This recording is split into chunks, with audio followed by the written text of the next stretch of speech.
Rangers fall short against the New York Islanders by a score of 2-1 at MSG on St. Patrick's Day. The debut of Frank Vatrano, who I thought looked pretty good in his first game as a Ranger.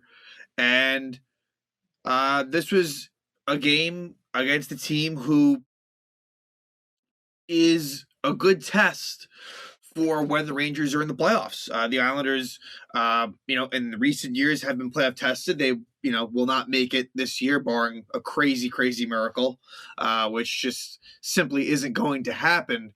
But the Islanders, their lineup right now is such of, a team that, definitely is a tough test. And the Rangers, specifically last season, had a tough time with the Islanders, and in part that caused some change. There were multiple factors involved in that. I mean, I wouldn't say it was specifically that, but the Rangers played a pretty good game. But for me, the continuing concern is the lack of finishability, goal scoring ability at even strength specifically.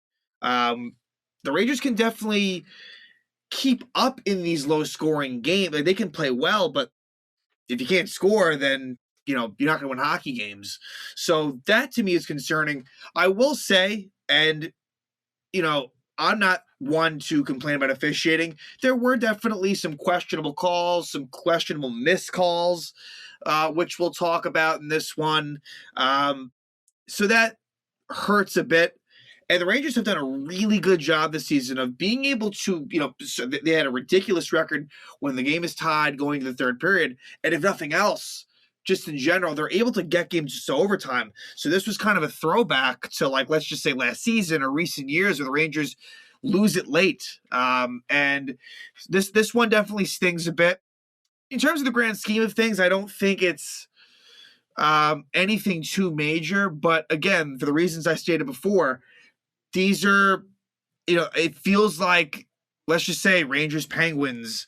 If I still think that's going to be the matchup. The Capitals are creeping closer, so they're a team to look out for. But if it's Rangers Penguins, those are going to be really low scoring games. And can the Rangers, win those games?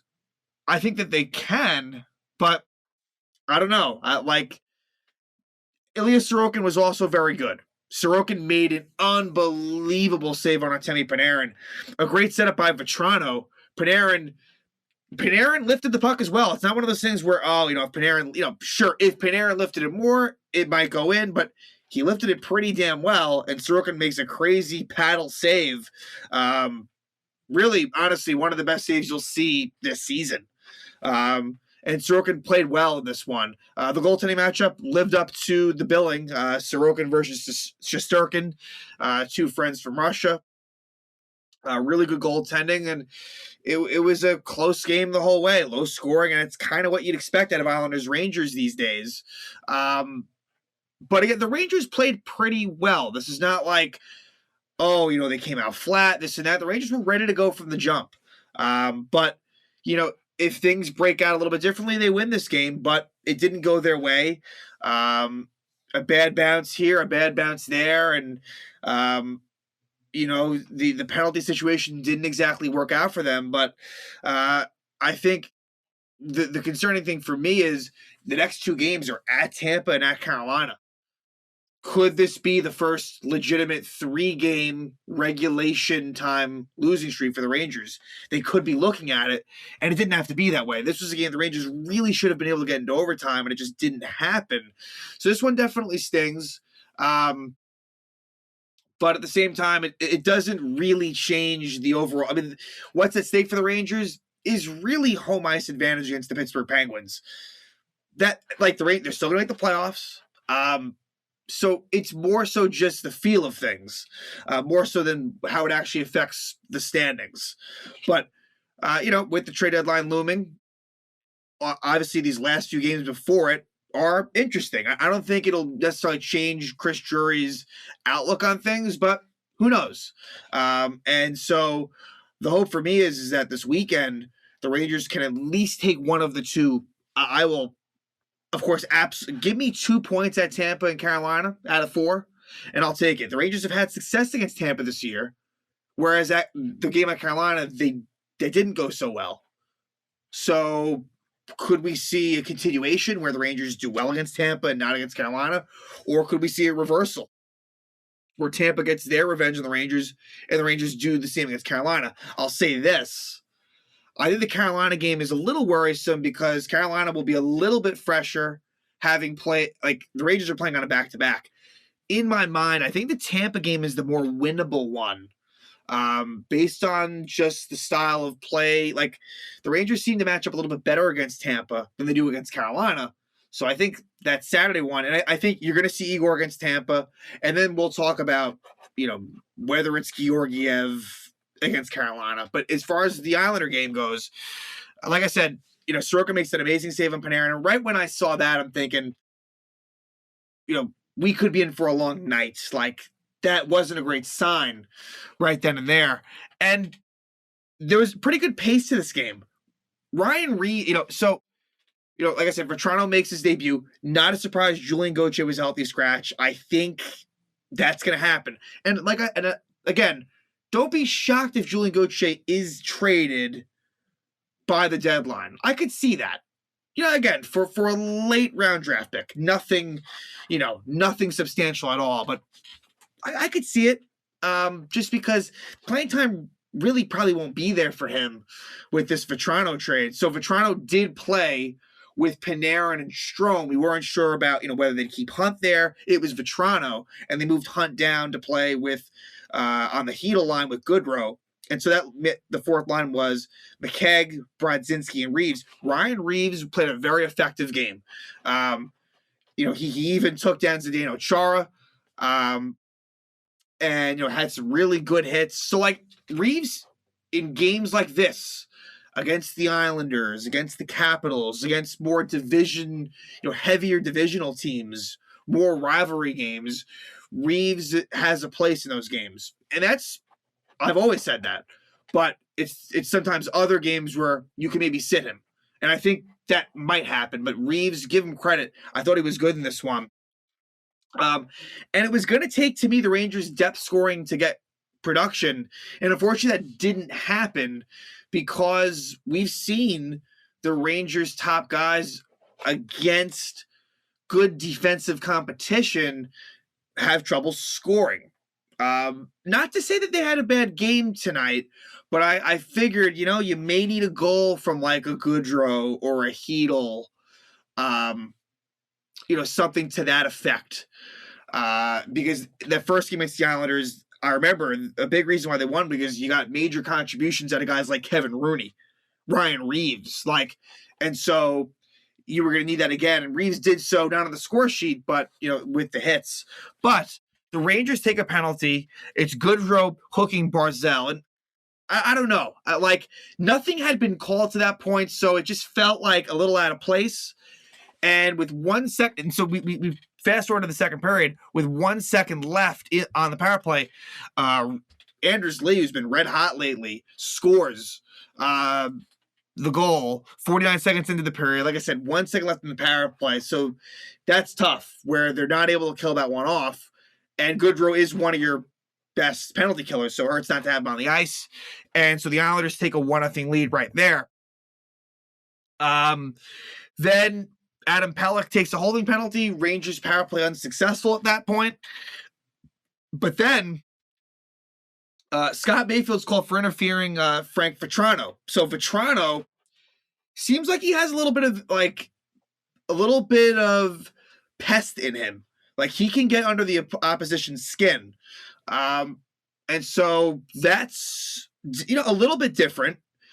In terms of the guys who can score some goals, right? Like you do see the Rangers, the bottom six has some snarl, but the top six, and again, I don't think Vatrano's going to stay in the top six, but we don't see that out of them. So I think that's good. And Vatrano draws that penalty and the Rangers score. It's partially the second unit, partially the first unit. So Chris Kreider scores his 40th goal of the season. Unbelievable. That Kreider has, who never scored 30 goals, is up to 40. with about, 20 games left? The Rangers have played, like 21 games to go. Like, just pure insanity. Like, he could hit 50. It's going to be right on the borderline if he stays healthy. And it's another power play goal for Kreider. On the rush, though, and a really nice pass from Alexis Lafreniere. I believe his first ever power play point. It just goes to show you sort of the situation that he's in and why the statistics aren't crazy. He doesn't really get that much power play time.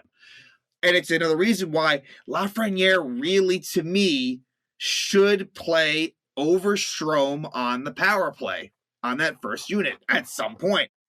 It probably happens next season when hopefully Ryan Strome is off this team. Jacob Trouba gets the other assist.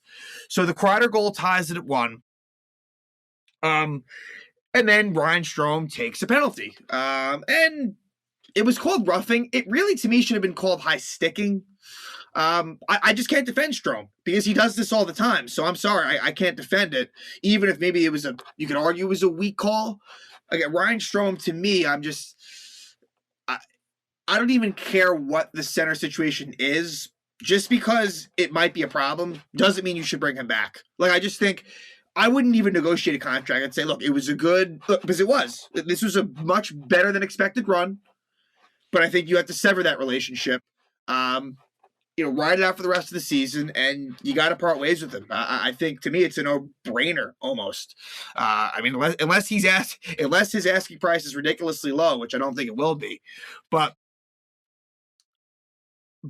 Before the power play is over, so the Rangers do a good job. Brock Nelson interferes with Mika Zibanejad, and Zibanejad just done a really good job playing, both sides of the puck. Offensively, he's been really good, and then on the defensive side, he's just been working hard. It's been really good to see. So you get a little bit of 4-on-4 play. Nothing really happens out of this power play for the Rangers, unfortunately. So they did get that Kreider goal, but they're 1 for 3, which you'll take that every time, but, wasn't amazing. And the Rangers are very dependent on doing well in that power play. So we fast forward to the third. And this game was very even the whole way through. It really was. Alexis Lafreniere takes a penalty at 9:37, a slashing penalty, which, again, Lafreniere is one of those guys that has taken penalties like this, so I can't really defend him fully. I'm not happy with Lafreniere that he took that penalty. However, at that stage of the game, that's the only penalty in the third. You're going to call that? Rangers do kill it off, though. So we fast forward to about 3 minutes left. A little more than 3 minutes left. And Ryan Lindgren's in the offensive zone. And Oliver Wahlstrom elbows him, and Lindgren's bleeding. Now, when it first happens, everyone's kind of up in arms because, people thought it might have been a high-sticking penalty. It was not high-sticking. If that wasn't called, it would have been completely egregious. With the elbow, you understand why it's missed, but it's like you're going to be calling these ticky-tack sort of stick infraction penalties, but you're not going to be calling that.